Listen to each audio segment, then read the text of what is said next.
tell you a couple of yarns. I'll tell you one. It's not sort of quite that. Robin Gray was Premier. We're trying to get land rights from him and his government. And, they were harsh Liberals under Robin Gray.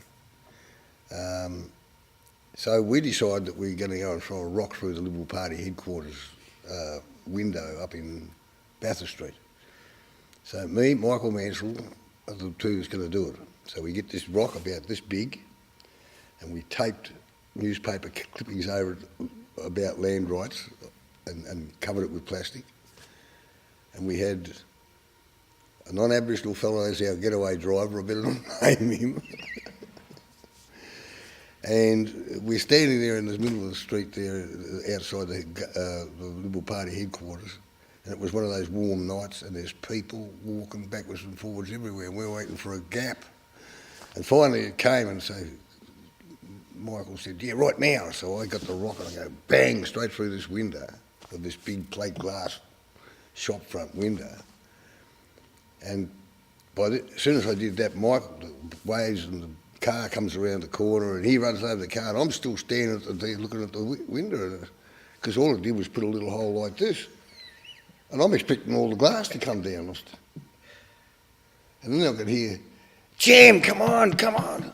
Oh, yeah, right, you see this? Come on!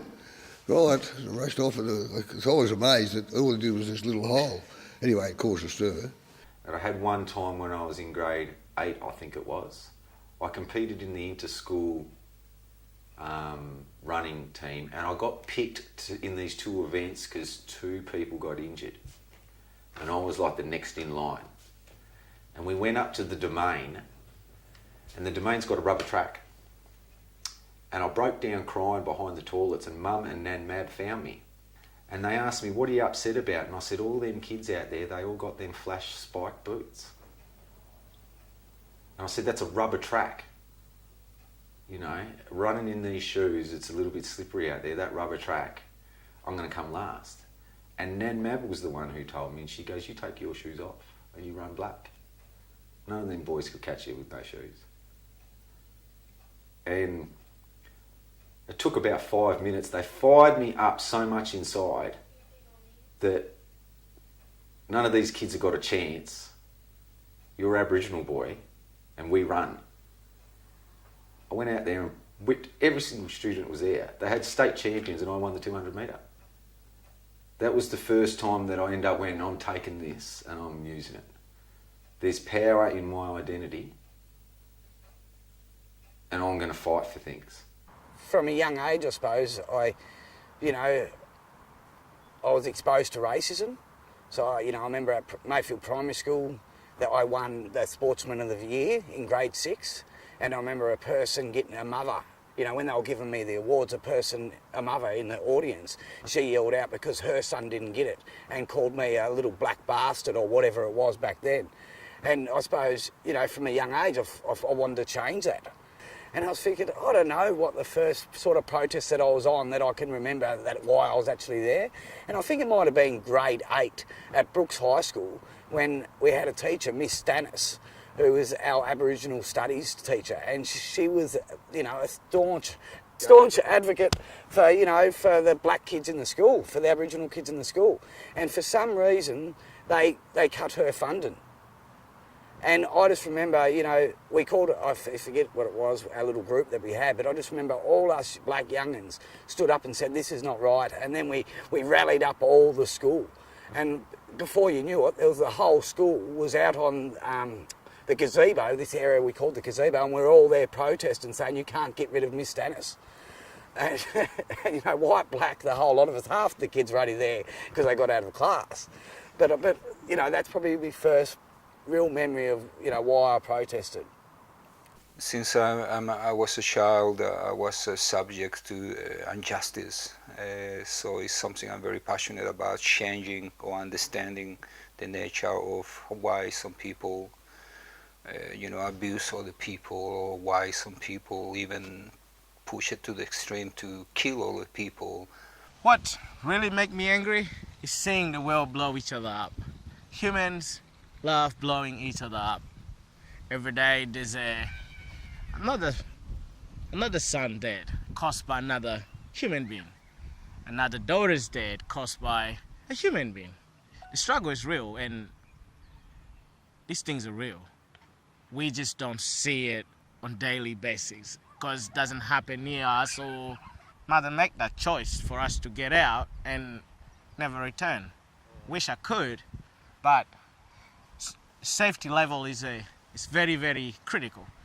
Definitely, you know, a time in my youth where I was awakened to thinking, hey, actually, we can do anything, and we need to be doing more to be standing up for the rights of people. And there was just a natural progression for me to go from thinking about the rights of people and the rights of youth to see, you know, gigs and bands and go out and be able to experience bands without having to go to clubs, for example. There was just a progression for me that went into nature to realise that nature was being destroyed and I needed to stand up, and I could do that. I went up to have a look at it before it was dozed down. I mean, my dad and his dad were loggers. You know, they were cleared forest in the Blue Mountains, which is now a World Heritage Area. You know, I come from that background. You know, my uncle had a bulldozer. So I didn't have any concept that it wouldn't get trashed. You know, I just assumed, you know, this is, you know, late 70s, that the dam would be built and on it would go. So I went up to see it before it was gone. And it was exactly that. I grew up in a really beautiful place. I'd never seen forest like this cool, temperate, mossy, Tasmanian. You know, there's not much of it in the rest of the world. You know, the temperate rainforest in New South Wales is different to the Tasmanian rainforest. And those banks of the Gordon River just sang to me. They literally sang to me. It was beautiful. And I mean, it was a really, you know, I was a young, fit, keen, you know, bush savvy. I just said, we can't leave. We can't let them wreck this. We've got to do everything we can. The whole purpose of the Franklin was to get people somewhere to get arrested. That was the focus of the whole campaign. What we didn't know, those of us that stayed upriver, was that it became so dangerous. And we're dropping people off on the edge of it. Well, not we, the collective we. The guides are dropping, you know, innocents who want to be arrested and say, you know, I'll go to the bulldozer site, or I'll go to the Ablitz site where they were tunnelling, and you just leave them and say, walk there for another 100 metres or something. We didn't know that we had a mad man driving a green bulldozer, and he was trying to kill the people with the blade, and that people were facing death. I kept the base camp, like the home camp for the activists, who'd fly over from all around the world to come and defend the forest, and they had no other connection apart from the forest and their own activist circles. So one morning I woke up and we had news that the World Valley campaign out in the World Valley had been busted. The bulldozers had gone in, cops had gone in, and my friend was out there and she woke up and she saw, I think she saw 64 pairs of boots walk past her tent. There was only 6 people in the World Valley at the time defending the forest. And I got up and I had to go to work in Hobart, got up and got on the bus, went into the city. And when I came back, I went to make myself a cup of tea. When I got home, went to make myself a cup of tea, and I opened up the cupboard and went to get my cups out. There wasn't any cups of mine in there. There was other cups and spoons and saucers and pots and everything. And there was a young woman cooking in the kitchen, and nothing of there was mine. And I went into my bedroom, and there was boxes in my bedroom with all my crockery and cutlery and pots in there. And I walked back out into the kitchen. It was only a 2-bedroom flat, but over that time I probably hosted 300 activists.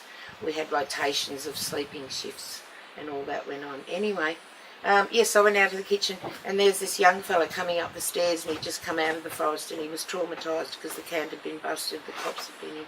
He walked into my kitchen and he picked up a cup and he cried and he looked at it and he said, "This is my cup from out at the camp." And I realised that the entire kitchen had been replaced by the World Valley kitchen. And so for people that had been, displaced from the forest, like we as Aboriginal people know about displacement, but they'd been displaced from the forest and someone had had the good strategy to bring the kitchen before they arrived.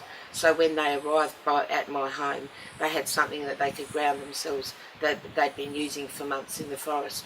It's not for the traumatized side to keep moving, making sacrifices to heal a situation when the oppressing force are still living off the bounty and throwing it in your face.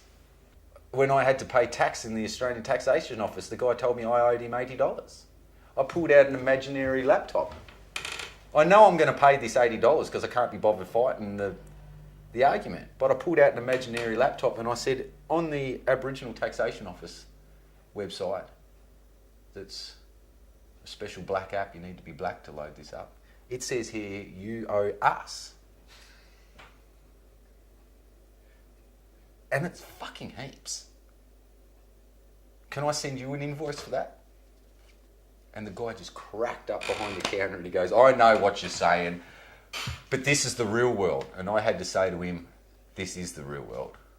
If you look at history, you know, Tasmanian Aboriginal history, you know, our identity, our heritage has been used, you know, as a pawn on a political chessboard.